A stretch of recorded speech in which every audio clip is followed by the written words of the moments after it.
Hey guys, Lauren from the Luna Celeste here on day 14 of hashtag 31 Days of Tarot Prompts by Ethony for January.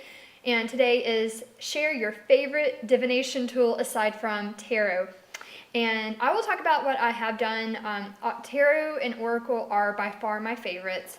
The things that I've told you I've come from like my not cousins, like second cousins, but the women on my mom's side of the family, all the women on that side, from like what my mom's cousin had talked to me about, because she has like an incredible memory, and I didn't know my great grandmother. I was great grandmother, great great grandmother, great great great grandmother, but she has like this. She grew up as a child with them, and they taught her like tea leaf reading and how to read.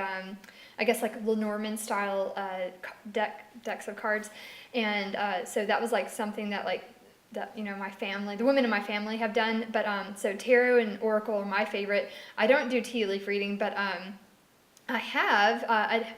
See, like last year, Avalon, I got one of the intuitive readings from Avalon, and she had recommended to me doing water divination, and so I did try that, and actually, I kind of like was treating it. I did like a proper setup, like, I cast a circle. I did all this, like, it was like my first time really doing that. And, obviously tarot, I love tarot and oracle because you can use it every single day and it's just easy. And it's not like you have to wait for certain circumstances because, like water divination, I take it very seriously. Actually, I have like all my Nalgene bottles right now are full of sacred water, because it's like, oh, you don't just use tap water, you use like crystal infused, sun infused, special water. I have water from the Andes Mountains from Peru. My boyfriend brought back for me, which is like super special, right? It was like glacier water from the Andes, Machu Picchu style, like water. So I have that water. I have water from an underground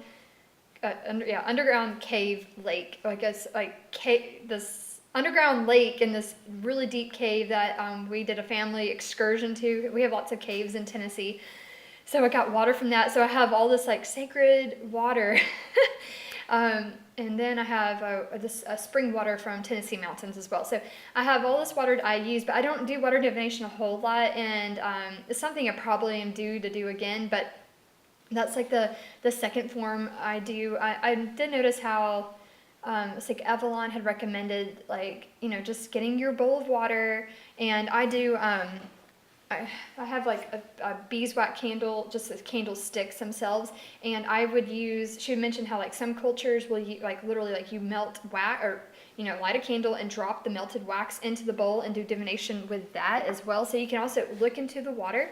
And it was even something like recommended, like to do like during certain phases of the moon might be better than others. Like obviously maybe a full moon would be really fun. I think even Avalon had mentioned that in a video of hers, like, go out into the nature and water divine under a full moon. But yeah, it just seemed there's a little bit more involved with it than just tarot, like throwing cards. But what was it? Yeah, so I did do that. I found that was a really powerful thing, but again, I don't do it very often. I kind of like, it's like I have kids, it's like I just don't make as much time as I should, but that's something I do enjoy. I don't do, the only other thing that I do aside from that, because I don't do a whole bunch, but, I love like working with dreams. And then if you really, I'll tell you this is like my really woo-woo thing. And I don't do this one a whole bunch, but it is so good. So you guys know that, what was that movie, Minority Report? You know how they used psychics? They had like 3 psychics in a room that were divining all the time. And they had them, basically they were underwater, like they had just their face, like they were submerged like in a float tank style water, and they're just floating in this water. And like that's how you like that they were connecting to the divine, right? Or channeling the divine by being submerged in water and like meditating. So I have done that, and I will tell you how powerful that is. It's not technical. I don't know if that's water divining, but basically I went full on oracle. I did like Epsom salt, Dead Sea salt, in a bathtub, and like get in there and just submerge myself and just like let the visions and the thoughts come to me as they come. and just, see what I see, or, feel what I feel.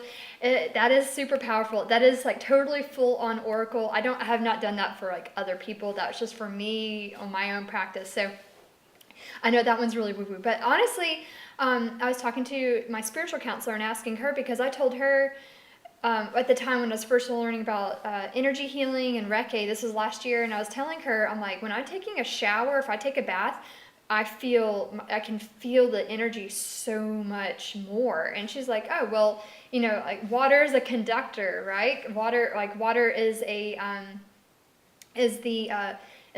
source to the divine, water in itself. So if anyone else out there who's like super sensitive and you love divining, and I'm a water baby. I have like in astrology, I'm either with astrology tropical, I'm a sun in Cancer, or sidereal. If you do a sidereal astrology, I'm a rising sign Cancer.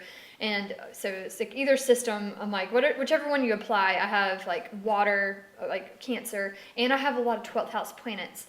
So that's also like, all about, among other things, connecting to magical realms and being able to connect to that, and not being, not so much, like, not afraid of magic, right? And not afraid of just, I guess, like visions, and, just allowing oneself to connect to other worlds. So I do that. So I go full on oracle. If anyone's ever seen, also it's like thinking of like the movie 300, the oracle, and the oracles in that movie, it's like sort of like that kind of feeling. So it's not like something I do often, but it's kind of like if the mood strikes. So anyway, I work with water. That's basically what I'm trying to say. If I'm not doing tarot, which is my 99% of the time is what I'm using, I do that. So yeah, I would love to hear everyone else's divination tools. I know there's a million ways, right? Another one, one thing I am thinking about adding in, if anyone knows, the Truth and Story, Kelly from the Truth and Story. She's getting ready to start a Lenormand class in February. And I was like, you know what? I'm kind of feeling adding Lenormand into the thing, because it's connected to tea leaf reading, like with the symbols and things. I was sort of like, if I'm not mistaken, Lenormand, like partially came from like just all the symbols that people kept repeatedly seeing with tea leaves. And so it's like, okay, put this into a card divination system to use. So yeah, that's something I was thinking about adding in. So Lenormand. But anyway, I hope that helps you guys. If you have anything you'd like to share for that, I would love to hear. But I just had, water is a very powerful resource for divination, for like really connecting to the divine. So anyway, have a great day.